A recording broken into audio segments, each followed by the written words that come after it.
Hello viewers and welcome to another episode of Welcome to Oh Yeah We Don't Call It That Anymore. Too many viewers got confused about the name for the series, and at the same time, I'm extending season 2 content for the series, so I figured why not change the name of this show. So, let's do this again. Hello viewers and welcome to a brand new episode of Mechanics Brewery, where I will be reviewing homebrew contents for Lancer. In this episode, Moscow Mule, from Union Intelligence Bureau together with General Massive Systems, by Hella Spook. Moscow Mule is a cocktail served on a rock with 9 parts vodka, 1 part lime juice, 24 parts ginger beer, and usually garnished with lime. It's usually served in a copper mug, lined with nickel or stainless steel because the acidity of the drink could dissolve enough copper to cause copper toxification. Despite the name, it wasn't invented in Russia at all, and instead, it's invented in America, and that's all I'm gonna say about it. Named after Moscow Mule. Okay, seriously, I can't figure out what's the connection here besides some Russia words in the license. Anyway, looking at its stats, Moscow Mule is a size 2 big boy with 2 armor, along with good health and decent repair cap, but its evasion isn't that good, and its speed is rather average. It does have an excellent sensor range, along with an average E-defense, but it was offsetted by a bad tech attack bonus. As for its system points, it has 5, while its heat cap is quite decent. As for its traits, it has 3 of them. First, superluminal. When Moscow Mule critical hits with any weapon that deals partial energy damage, one of the energy damage dice could be treated as rolling its maximum value before rolling the rest. Second, spacewalk. Moscow Mule has integrated EVA module, meaning it can fly in 0G and underwater without being slowed. Houston, we have a problem. Third, inertia shunt. All weapons with heat cost on Moscow Mule deal bonus knockback value at half of the heat cost, up to a maximum of 3. Onto its weapon mounts, Moscow Mule has 3, 1 flex, 1 main, and 1 heavy. As for its core power, Moscow Mule can activate Cosmic Ray with its wavelength modulator. Upon activation as a protocol, select a blast 3 zone within your sensor range and line of sight. This area is now goddamn Chernobyl. Anyone that enters the area for the first time gets a gamma dice at 1, same when they start their turn within it. If they already have a gamma dice, the dice value increases by 1. Depending on the number, they will suffer the following effects, which can stack with all previous effects. Gamma 1, they are impaired.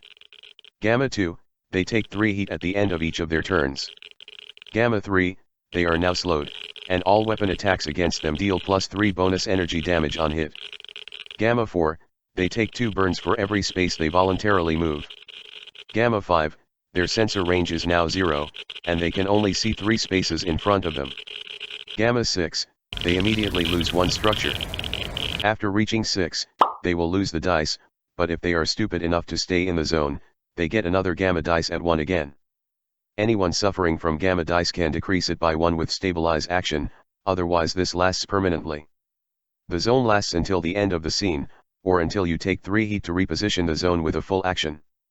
To simply put, Cosmic Ray perfectly demonstrated why radiation is not fun to play, extremely dangerous, and absolutely excruciating. Fun.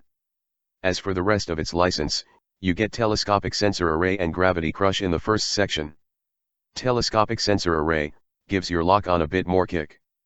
When you consume a lock-on with a weapon attack, you may take 1 heat for one of the additional effects on top of the accuracy bonus. First, red shift, make your next weapon attack after this one against the same target to have +1 accuracy. Second, blue shift, give you +2 bonus damage if you get a critical hit. Fatality. On their own, the bonuses do not do much, but if you like to use lock-on, I don't see any reason to not take this. Gravity crush. When physics like you a little too much. Basically, it's a gravity gun, except everything gets pulled towards the ground. Low damage, decent range, small blast radius, could go over cover, but costs 1 heat to fire and has ordnance tag. On hit, characters must pass a hull save or become slowed until the end of their next turn. Flying character that fails the save immediately fall, and basically cannot fly at all until the end of their next turn. In the second section, you get Parasol Capacitor and St. Lucia's Crown aside from Moscow Mule frame itself. Parasol Capacitor, basically, it lets you have. After spending a limited charge to deploy it right beside you with a quick action, At the end of each of your turn, the capacitor gets one charge, up to a max of 4. When being besides it, you can take all its charges for your weapon attack to give you 3 bonus damage per charge on hit. However, if it's destroyed, it deals 3 AP energy damage per charge to everyone around it.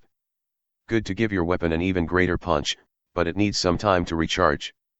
Saint Lucia's Crown gives your shoulder angels some real firepower. Decent range, low damage for a heavy, but it does have 3 burn damage as well as seeking, which is offset by its inaccuracy, but you can attack 2 different targets at once, so the low damage probably doesn't matter as much. In the final section, you get Chernobyl Void Siphon and Golgotha's class NHP. Chernobyl Void Siphon. This thing kills. The weapon actually has 2 firing settings, Pulse and Annihilate. You can use Pulse setting at anything, which has incredible range, high damage, armor piercing, accurate, but costs 4 heat to fire. To use the Annihilate setting, you need to charge first as a quick action, and even then you can only use it if you start your turn charged. When the weapon is charged, you are also slowed, and take 1 heat at the start of each of your turns. But when you fire the Annihilate setting, everything seems worth it. It deals same damage as before, still armor piercing, still accurate, still the same heat cost, but now it has reliable 4, and deals damage in a line and blast pattern. The line number can be anything from 1 to 20, which is positively ridiculous, and at the end of the line, that's where the blast pattern detonates. To simply put, this thing is going to tear a hole right through the enemy formation, figuratively or literally. The only drawback is that it requires loading after each shot at Annihilate setting. After firing, you stop charging. Your charged state could also be interrupted by being stunned or jammed. And finally, Golgotha class NHP keeps you alive even at the cost of your death. For once per scene, as a reaction to losing a structure, you can spend a limited charge for Unbowed Martyr. Basically, you will instead be reduced to 1 health point and are now immune to all damage, heat, statuses, and conditions that are not self-inflicted, and also cannot overheat or lose structure until the end of your next turn. At the end of your next turn, your mech immediately falls apart from sheer abuse. This cannot be prevented by any means possible. So, don't use this reaction unless you absolutely need it. As a conclusion, Moscow Mule is a ranged powerhouse that seeks to vaporize everything in sight, even its support tools are there to boost its firepower. Its license is packed with energy weapons in all varieties along with some support tools to support your continuous process of annihilating your enemies. Anyone seeking to increase their firepower could spend some time looking at this license, you might admire it in a way.